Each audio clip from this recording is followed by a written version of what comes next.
This is not a channel about religion. This is a channel where I give you tips to make your life better that you can implement in a very practical way. But if you've been following this channel, you would know since I became a father a year ago, I became fairly religious and I've been studying religion. And I have shared this with you. And this is going to be a video where we touch upon that. Now, I remember my dad telling me that back in the 60s, I don't think there was a movie rating system like we have today. And my dad's a fairly religious guy, went to Catholic school his whole life, and he said that back in the 60s, the Catholic Church would actually give you recommendations of what to go see and not see. And he said anytime Elvis had a new movie out, the Catholic Church said, don't see this movie, it contains some bad stuff. Now, if you've ever seen an Elvis movie, especially in by today's standards, you'd say, what could possibly be offensive or wrong about a movie like this? But my dad said that he never let that stop him. Every time Elvis came out with a new movie, he would go right out to the theater and watch it 1, 2, 3 times.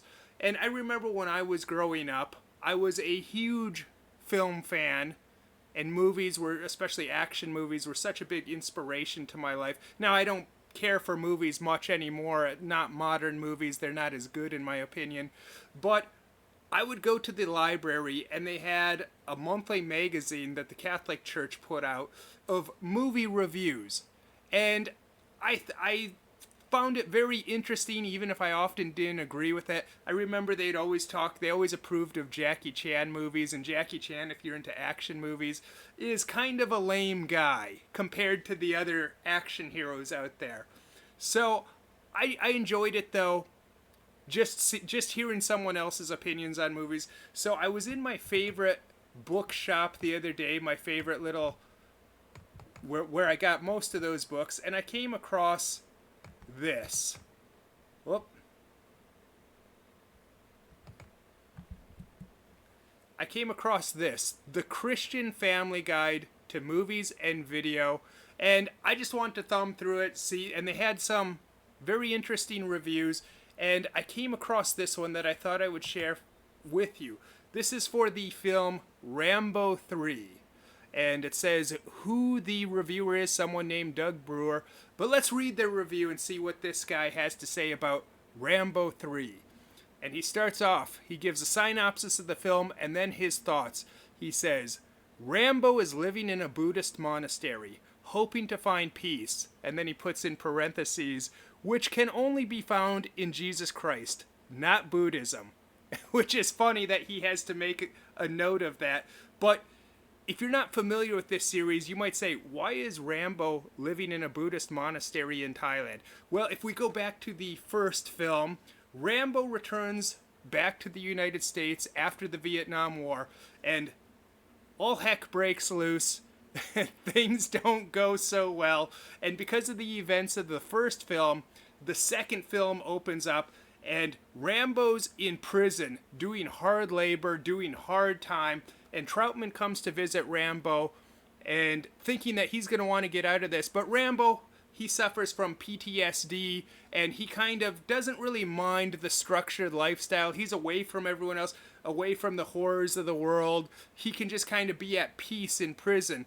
But Troutman comes and they say, you know, the U.S. government is willing to make a deal with you and get you out of this place if you go on this mission for us. And the mission involves going to and checking out POW camps in Vietnam to see if they're still holding prisoners even after the war. So Rambo, to serve his country and to also serve his brothers in arms, because he was a prisoner in a Vietnamese prison camp himself, he takes on the mission.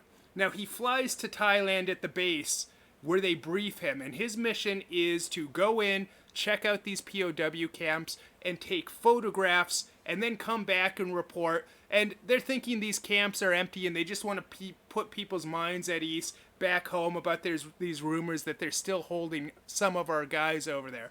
Well, because of things that happen, Rambo has to cut away some of his gear, and he loses his camera, but he goes to the prison camp anyways. And what does he find? the camps aren't empty. They're still holding American POWs. So Rambo doesn't have the camera to photograph this, but he needs proof. So he decides to take one of the guys back with him, and he takes one of the guys, and he's being pursued by the Vietnamese army. And then he makes it to the extraction point. All the helicopter has to do that's coming to pick him up is touchdown, and him and the POW, they're safe.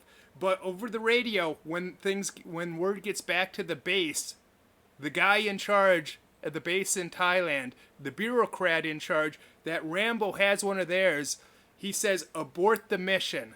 So he leaves Rambo, even though they could have easily rescued him, he leaves Rambo behind to be captured by the army because to him, it's just all about politics. These were supposed to only be photos of empty prison camps, and if Rambo would have came back and shown photos anyways of the camps full of guys, well, they could have buried the photos because something like this would start an international incident and the public might want armed invasion of Vietnam to go rescue these guys, and they're not looking to create this kind of incident.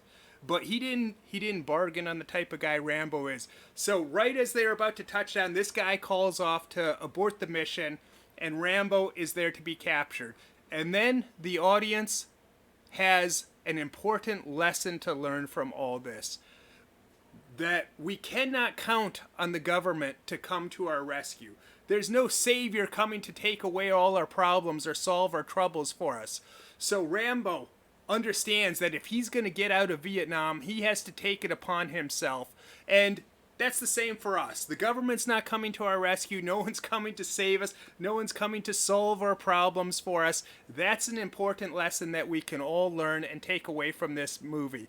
So anyways, to make a long story short, in the second Rambo film, Rambo ends up not only escaping Vietnam, but he gets all the guys, all the Americans in that prison camp with him. They barely make it back to the base camp in Thailand across the border. And after a few very interesting things, you're going to have to see the movie, Rambo walks off into the sunset, and that's how the movie ends. Now, we can presume that because he had so much problems in the first film after going back to America and having problems getting adjusted to the world again, that he wouldn't really want to do that, so we can presume that after the events of the second Rambo film, he just stayed in Thailand. He has no real reason to go back.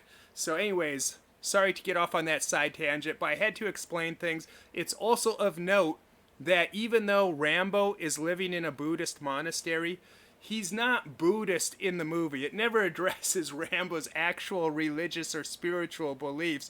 He's just living at this Buddhist monastery because he can kind of be left alone from the world and find peace, much like when he was in prison. But anyways, the review goes on, but that's very important to know. At night, he goes into a warehouse in Bangkok and has little ties bet on him as he stick fights with a burly opponent. First of all, that's fake news. It's not at night. It's actually at daytime that he does the stick fighting. This is actually the opening of the film, and it's very cool.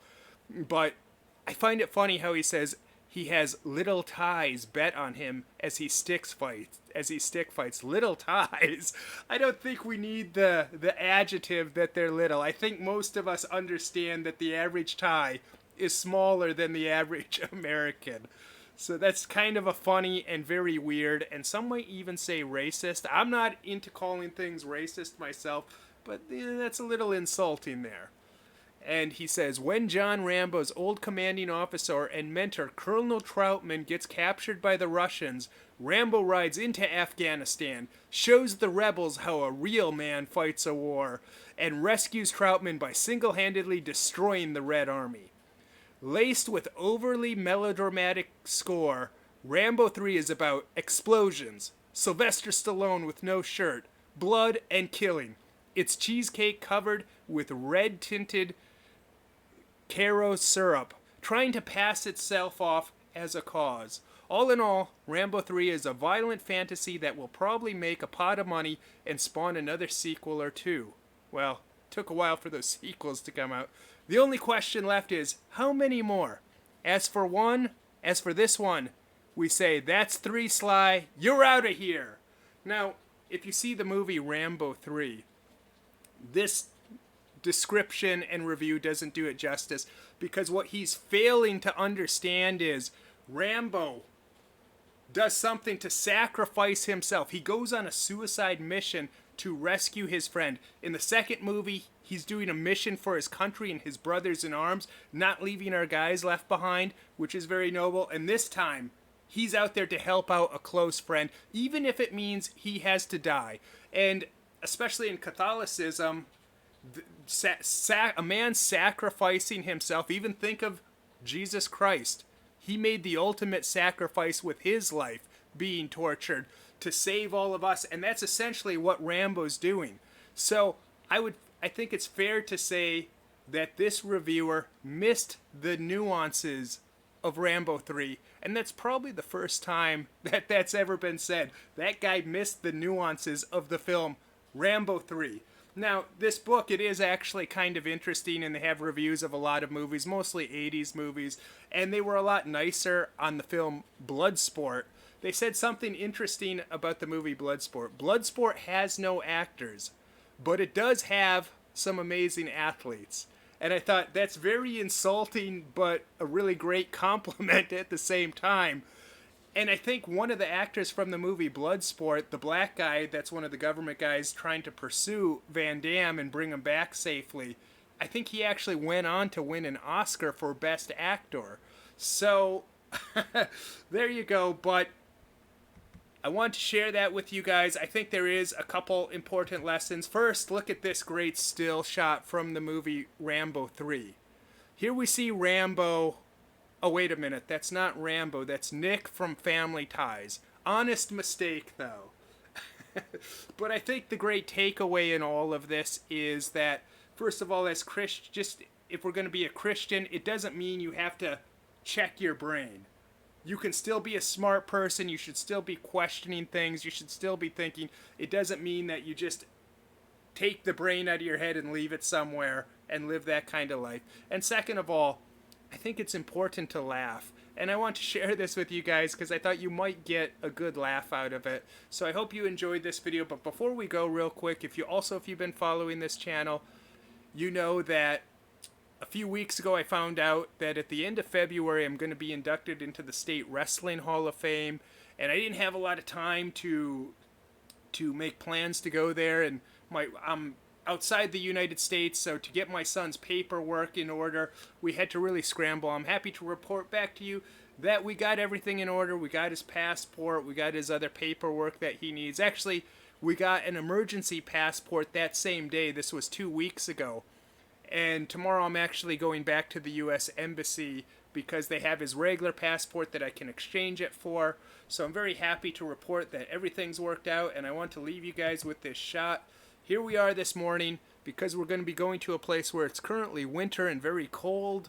We want to make sure and get some vitamin D, so we were out this morning in the sunshine trying to get some sunshine because we might not see the sun for quite a while. So thank you guys for everyone that's been supporting this channel and everything that we do. Even though we talk about some serious stuff sometimes, I like to think that we have a good time and we have a laugh too. So until next time, my friends, you can check out my other videos and be sure to go out and have a good time in the real world, away from the computer and smartphone.